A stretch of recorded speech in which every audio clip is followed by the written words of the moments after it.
ایک حدیث جس کے راوی حضرت عمر بن خطاب رضی اللہ تعالیٰ عنہ ہیں، اور اس حدیث کو امام مسلم رحمہ اللہ نے روایت کیا۔ اس حدیث میں یہ ہے کہ دین اسلام کے 3 ارکان ہیں۔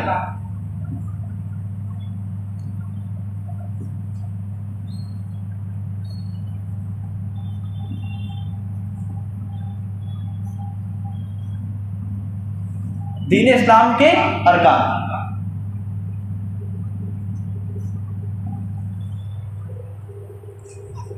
دین یہ دوسرا اصول ہے، یعنی دین اسلام کو سمجھنا۔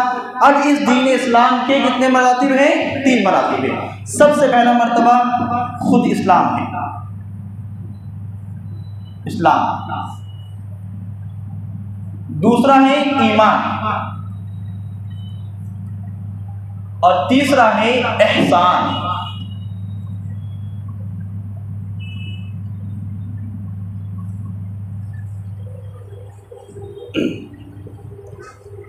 دین اسلام یہ دوسرا اصول ہے۔ اب اس اسلام کی کتنے ارکان ہیں؟ 3 مراتب یا 3 درجے ہیں۔ پہلا درجہ کیا ہے؟ اسلام ہے، دوسرا ایمان ہے، اور تیسرا احسان ہے۔ اب یہ مراتب، یہ درجے ہم نے کہاں سے لائے؟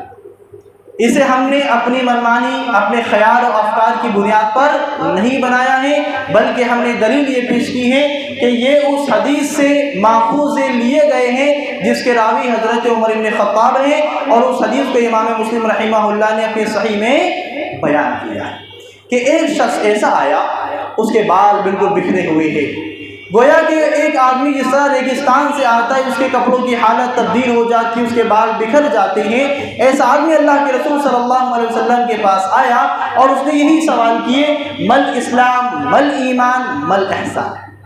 یہ ترتیب نبی کریم صلی اللہ علیہ وسلم نے اس آدمی کو بتائی، اس نے سوال کیا، نبی جواب دیتے گئے۔ جب وہ آدمی چلا گیا تو عمر بن خطاب رضی اللہ تعالیٰ عنہ سے اللہ کے رسول نے کہا کہ عمر، یہ جو آدمی یہاں پر آیا تھا اور جو ہم سے سوال کر رہا تھا دین کے بارے میں، یہ حضرت جبرائیل علیہ السلام تھے، جو تمہارے پاس تمہیں دین کو یا دین کی تعلیمات کو سکھانے کے لیے آئے ہوئے تھے۔ تو یہ مراتب کہاں سے ملے؟ ہمیں اصول ملا محمد رسول اللہ صلی اللہ علیہ وسلم کی حدیث سے۔ ٹھیک ہے، آج صرف ہم اسلام پہ بات کریں گے 20 منٹ میں انشاءاللہ، لیکن یہ ایمان و احسان کو بیان کرنا اس وقت میں مناسب نہیں ہے۔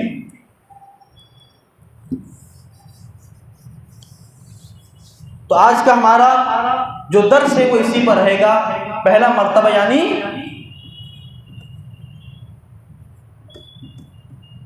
اسلام۔ بچے جواب دیں، دین اسلام کے کتنے ارکان ہیں؟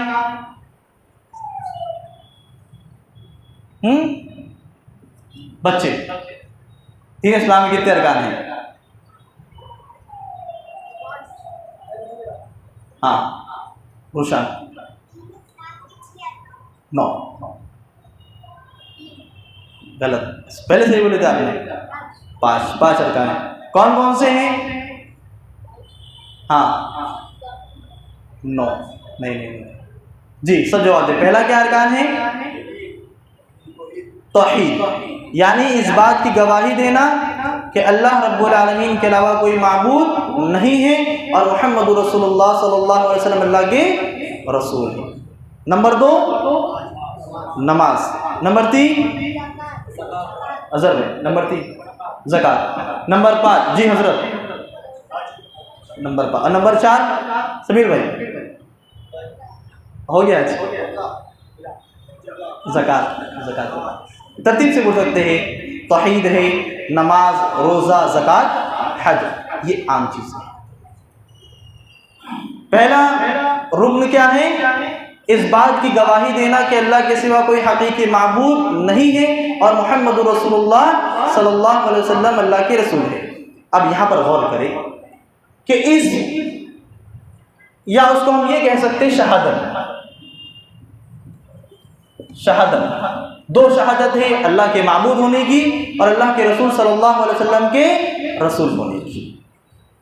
اس کی دلیل ہمیں ملتی ہے سورہ آل عمران میں، اللہ رب العالمین نے فرمایا کہ شہید اللہ انہ لا الہ الا ہو والملائکۃ واولو العلم قائما بالقسط لا الہ الا ہو، کہ اللہ رب العالمین نے اپنی توحید کے بارے میں ایک گواہی دی ہے کہ اللہ گواہی دیتا ہے کہ اللہ کے سوا کوئی معبود نہیں ہے، فرشتے اور اہل علم علماء بھی گواہ ہیں کہ اللہ رب العالمین کے علاوہ کوئی معبود نہیں ہے۔ تو گواہی کن لوگوں نے دی ہے؟ اللہ نے دی ہے، فرشتوں نے دی ہے، اور تمام اہل علم جن کا تعلق قرآن اور حدیث سے ہوتا ہے وہ بھی اس پر گواہ ہیں کہ اللہ رب العالمین کے علاوہ کوئی معبود نہیں ہے۔ تو ہمارا پہلا رکن یعنی شہادت ہے، اور اس کی دلیل ہمیں قرآن سے ملی ہے۔ اب اس پہلے رکن یعنی شہادت میں دو چیزیں، پہلا رکن کیا بیان کریں گے؟ شہادت۔ اس میں یہ ہے کہ ہم اللہ رب العالمین کو معبود مانیں، اللہ معبود ہے۔ دوسرا، محمد صلی اللہ علیہ وسلم رسول ہے۔ یہ پہلا رکن ہے، ٹھیک ہے، پہلا رکن ہے۔ پہلے رکن میں دو باتیں، اللہ معبود ہے، محمد صلی اللہ علیہ وسلم کیا ہے؟ رسول ہے۔ یہ دونوں ایک ہونے کے باوجود بھی کیا ہے؟ الگ الگ ہے۔